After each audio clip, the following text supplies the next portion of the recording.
Y a veces las personas piensan que quien se quiere ir de este mundo es porque él lo decide. Pero no.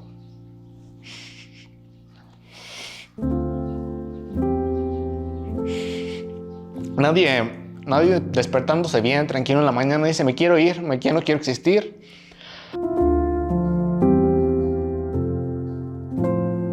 Crecí en un ambiente pues no tan poético, donde había mucha violencia, mi papá alcohólico. Yo recuerdo que mi papá llegaba todos los días borracho, queriendo golpear a mi mamá, a mis hermanos. Yo así como que pues me siento indefenso, ¿qué hago?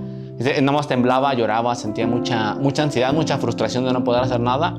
¿Cómo una persona puede dañar tanto así a alguien? Mi papá duró aquí hasta que yo tenía 11 años más o menos. Se separó de mi mamá. En ese momento yo tuve como un momento de relax, como de los 11 a los 12 más o menos, como que fue ahí el, ¿cómo se llama? Godzilla de aquí. Y luego ya todo tranqui. Pero después llegó como un estrés postraumático. No comía, no dormía, tenía mucho insomnio por esto del sobrepensamiento. Era todo el tiempo. El sobrepensamiento ocasiona dolor de cabeza, gastritis, taquicardias y todo eso. Es pues como que tu cuerpo está en modo de supervivencia y no está como que tranquilo para hacer todos sus procesos normales. Y bueno, en un momento mi mamá entra a mi cuarto y yo digo, vale, no quiero que mi mamá se preocupe, pero le voy a decir. Y ya le dije, mamá, tengo ansiedad. Y mi mamá me dice, ¿y cómo te la quito? Y pues ya ahí vino todo lo más feo. Ya no toleraba nada de comida porque mi cuerpo estaba todo el tiempo reactivo y vomitaba. Mi mamá es la que estuvo conmigo todo el tiempo aquí. Ella fue la única persona que nunca me invalidó.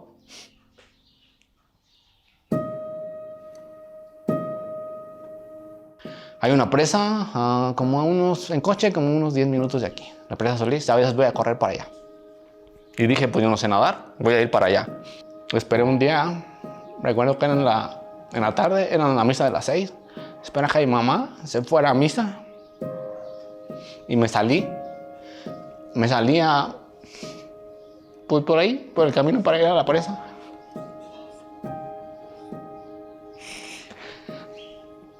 Me llevé mi celular y dije, pues ya, hasta aquí terminamos. El agua me llegaba hasta aquí. Y dije, ahogarme no representa nada a todo el dolor que he sentido en todos los años. Es como que lo voy a sentir un momento, pero no se va a comparar. No se va a comparar y ya estuve a 5 centímetros o no sé, 6. El agua me llegaba hasta aquí y estoy a punto de ya dejarme caer. En ese momento no sé qué pasó. Fue como si me llegara un flash de quién era Pillo. Una persona alegre, una persona amorosa, una persona compasiva, una persona que le gusta inspirar a los demás, que les gusta, no sé, apoyar, motivar, no sé. Todo eso bonito de mí, esa valentía, esa esencia. No sé, esto me di la vuelta y dije, no sé cómo le vamos a hacer, pero vamos a salir. Muchas personas me ponen el éxito, bueno, el sistema te lo pone como que son coches, casas y todo eso, todo material. El éxito no es eso. El éxito es tener una mente tranquila, para mí. Poder dormir, porque durante tantos años no lo hacía. Eso para mí es el éxito. Para mí el éxito es demostrar amor, sentir amor, ser quien soy, ser auténtico. No, a mí no me impresiona, no busco como tener muchos carros y casas y todo eso. Y si los tengo, Leo, lo voy a hacer para ayudar a personas que pasan en mi situación, porque pues nadie lo ve. Nadie ve que está sufriendo, porque hay una frase, yo tengo muy presente una frase que dice, me estaba muriendo, pero como no viste sangre, no me creíste. Sufres porque eso te ayuda a entender a las demás personas y el sufrimiento te ayuda a entender toda esa fortaleza que tienes. Eso te desarrolla mucha empatía, compasión, humildad, mucha calidez, te vuelves más humano. Puedes entender más a los otros, no te vuelves invalidante. Dices, tú sufres, yo también he sufrido, y no es porque quieras o porque exageres, sino simplemente porque eres un humano. Siento que por algo me quedé a esta vida. Nunca supe por qué elegí psicología. Como que digo, es como psicología, tú me elegiste a mí o yo a ti. Y me fui comprendiendo un poquito de lo que sentía. Dije, es esto. Te sientes así por esto. Dije, wow. por algo las personas cuando están contigo se sienten en su hábitat natural, me lo dicen. Le digo, ay, tú puedes estar conmigo, si tienes ganas de echarte un pedo, échatelo. Si tienes ganas de eruptar o todo, o bailar donde tú quieras, pues hazlo, yo no te voy a juzgar. Solo eres un ser humano. Tengo una frase que me la tengo aquí tatuada en mi cerebro, Leo, de una autora que se llama Marsha Linehan, ella en una de sus entrevistas, y una frase que dice es: estaba en el infierno y hice una promesa, volveré y ayudaré a salir a otros. Y prácticamente eso dije, sí, yo a esto vine, amo lo que hago, amo estar con las personas, no sé, es como que genial, esto lo puedo hacer toda mi vida. Y así me veo trabajando, ayudando a todas las personas que han pasado por esto, porque si quizá yo en el momento no recibí esa ayuda, yo sí quiero ser esa ayuda.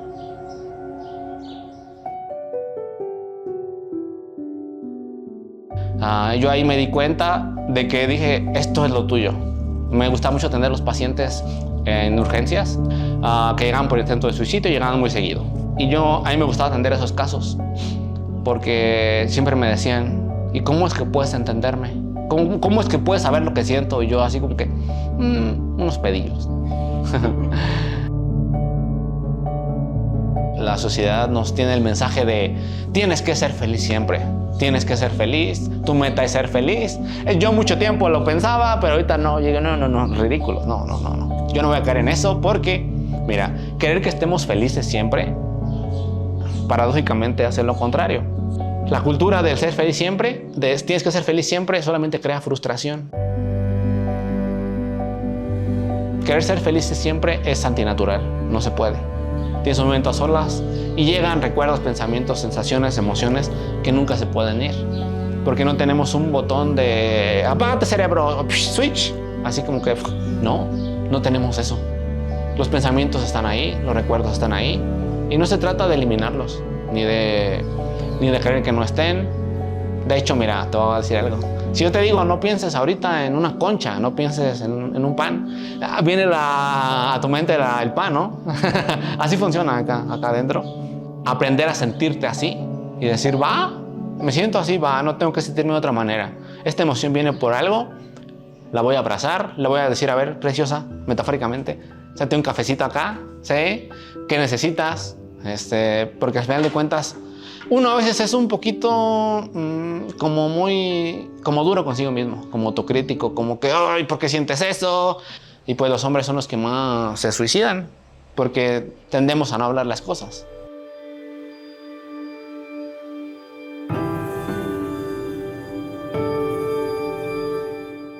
¿De qué estás agradecido en tu vida, Pío? Yo, de muchas cosas. Primero, de poder levantarme de la cama. Porque hace mucho tiempo no podía. Me tardaba horas y horas y horas. Agradezco poder volver a disfrutar la comida. Cosa que no podía, que ni me pasaba. Ya no podía ni pasarme la comida. Agradezco que puedo salir de mi casa, caminar. Ver que yo estoy aquí porque algunas personas me necesitan. Y creo que el amor es lo que me mantiene y es lo que mantiene el mundo. Sin eso yo creo que no. ¿Qué sentido tiene? Sin amor no creo que no jala esto, no da, no estaríamos aquí, yo creo. Por eso he salido, porque no importa cómo se sienta de feo, si tengo ansiedad, tengo ataques de pánico, si tengo, depresión, si no puedo levantar de la cama, yo lo hago, porque eso es amor, hacer las cosas que no se sienten bonito, pero que te funcionen, y lo transformes en amor, en compasión, en justicia, amabilidad, bondad. Eso hace que descubras realmente quién eres. Qué bueno es tenerte aquí. Cada historia que hacemos es posible gracias a nuestra comunidad en Patreon. Si te gustaría apoyarnos para continuar creando historias que exploren la belleza y profundidad del ser humano, considera visitar nuestro perfil en Patreon. Muchas gracias.